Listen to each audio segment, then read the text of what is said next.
Bismillahirrahmanirrahim warahmatullahi wabarakatuh. Sahabat Inspira yang dirahmati Allah Subhanahu wa taala. Pernikahan pada hakikatnya adalah mengokohkan tanda-tanda kebesaran Allah di muka bumi ini dengan menjaga hak-hak Allah. Sebagaimana firman Allah, "Wa min ayati an khalaqalakum min anfusikum azwajan litaskunu ilaiha wa ja'ala bainakum mawaddatan wa rahmah inna fi dzalika laayatil liqaumin yatafakkarun." Sehingga sebuah pernikahan itu membutuhkan komitmen bersama dari kedua belah pihak untuk betul-betul bagaimana menjaga nilai sakralitas dari institusi yang bernama pernikahan itu, dengan senantiasa berusaha memenuhi hak Allah dan mencegah diri mereka dari perkara-perkara yang menjadikan Allah murka. Sahabat Inspira yang dirahmati Allah Subhanahu wa taala, hari ini kita cukup prihatin ya, karena kita mendapati data statistik dalam 6 tahun terakhir itu peningkatan perceraian di Indonesia khususnya itu di atas 15,31%, mencapai angka 516.334 per tahun. Berarti dalam satu hari itu ada sekitar 1.415 pasangan yang bercerai atau 59 orang bercerai per jam, atau satu orang dalam 1 menit itu bercerai. Jadi kita baru mulai kajian ini sudah ada yang bercerai. Ini sungguh menyedihkan bagi kita. Apa akar masalahnya kok bisa rumah tangga itu menjadi serapuh itu, rumah tangga mudah karam? Hanya karena persoalan-persoalan yang entah ya. Tapi kalau boleh kami kerucutkan permasalahan itu berangkat dari 2 akar masalah. Yang pertama adalah adanya pelanggaran syariat, ketidaktundukan mereka kepada hukum-hukum dan aturan Allah. Dan yang kedua adalah perilaku yang tidak menyamankan. Meskipun ini tentu saja ada pendetailannya. Yang pertama misalkan, ketika tidak tunduk kepada aturan Allah, digambarkan oleh Allah dalam surat Al-Ankabut ayat 41. A'udzubillahi minasyaitonirrajim. Masalul ladzina takhadhu min dunillahi awliya kamasalil ankabut ittakhadhat baitan wa inna awhanal buyuti la baital ankabut law kanu ya'lamun. Perumpamaan orang-orang yang mengambil pelindung-pelindung sandaran selain Allah Subhanahu wa taala adalah seperti laba-laba yang membangun rumah. Dan sesungguhnya rumah yang paling lemah adalah rumah laba-laba, kalaulah mereka mengetahui. Kelemahan rumah laba-laba bukan terletak kepada unsur maupun struktur bangunannya.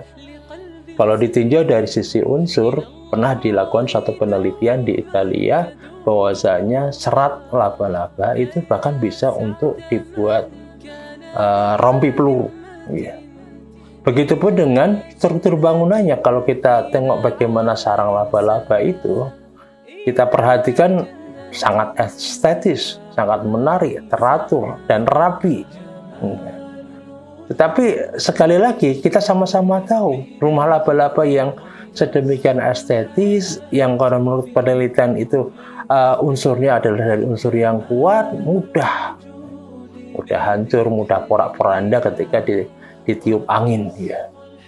Nah, sahabat Inspira dirahmati Allah Subhanahu wa taala, mari kita coba kaji ayat ini.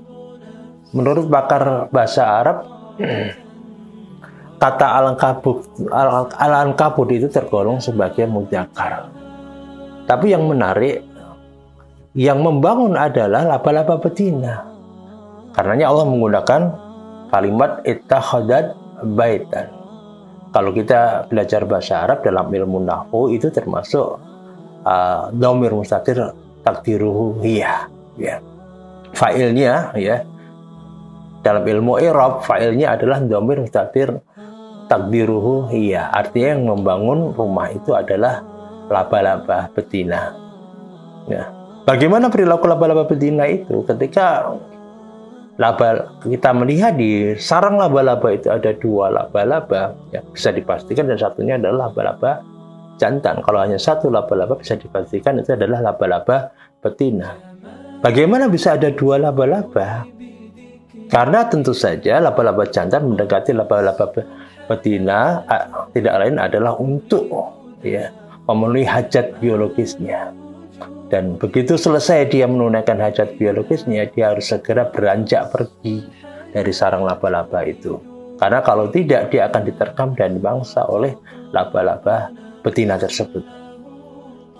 Begitupun laba-laba betina ini, kemudian ia bertelur, kemudian menetaskan telurnya itu hingga ratusan. Tapi menurut sebuah penelitian, sedikit sekali di antara laba-laba itu yang hidup. Selain wadahnya kecil, di mana dengan wadah yang kecil mereka saling tindas, saling injak, ya, sehingga hanya beberapa yang bisa hidup, dan itu harus segera beranjak dari sarang laba-laba, karena kalau tidak juga dimangsa oleh induknya sendiri. Apa makna dari ayat ini? Dijadikan perumpamaan oleh Allah Subhanahu wa Ta'ala untuk menjadikan perhatian buat kita semuanya. Beginilah ketika seseorang itu tidak tunduk kepada syariat Allah, hukum-hukum Allah, dia menjadikan sandarannya kepada selain daripada hukum-hukum Allah, apa yang terjadi? Suami istri bertengkar, bercerai, bahkan berujung kepada pembunuhan. Ya, kita lihat aja di media, ya, kita media online khususnya, kita tinggal klik suami bunuh, langsung keluar nama kota-kota di mana peristiwa-peristiwa itu terjadi, dan tidak hanya satu kota, ada banyak kota-kota disebutkan. Yang istri membunuh suami itu ada beberapa kota disebutkan di situ. Ini tentu sangatlah memprihatinkan. Bagaimana bukan sekedar mereka bercerai, tapi yang kita dengar kabarnya adalah ya tadi peristiwa-peristiwa pembunuhan justru itu terjadi di kalangan orang yang terdekat mereka. Belum lagi bicara tentang anak-anak, ya, di mana anak-anak tidak lagi taat kepada orang tuanya, ia lebih senang untuk bergaul dengan teman-temannya di luaran, dengan narkoba, mabuk-mabukan, kemudian punya hubungan dengan lawan jenis tanpa ikatan pernikahan, kemudian hamil di luar nikah, ya, dan banyak lagi. Tentu ini adalah suatu perkara yang memprihatinkan. Kemudian yang kedua, akar masalah itu adalah berkenaan perilaku yang tidak menyamankan. Tidak adanya komunikasi, dialog di antara suami istri tentang apa yang menjadi impian dan harapan di antara keduanya, apa yang ingin dicapai dalam kehidupan rumah tangganya selama perjalanan sekian lama itu.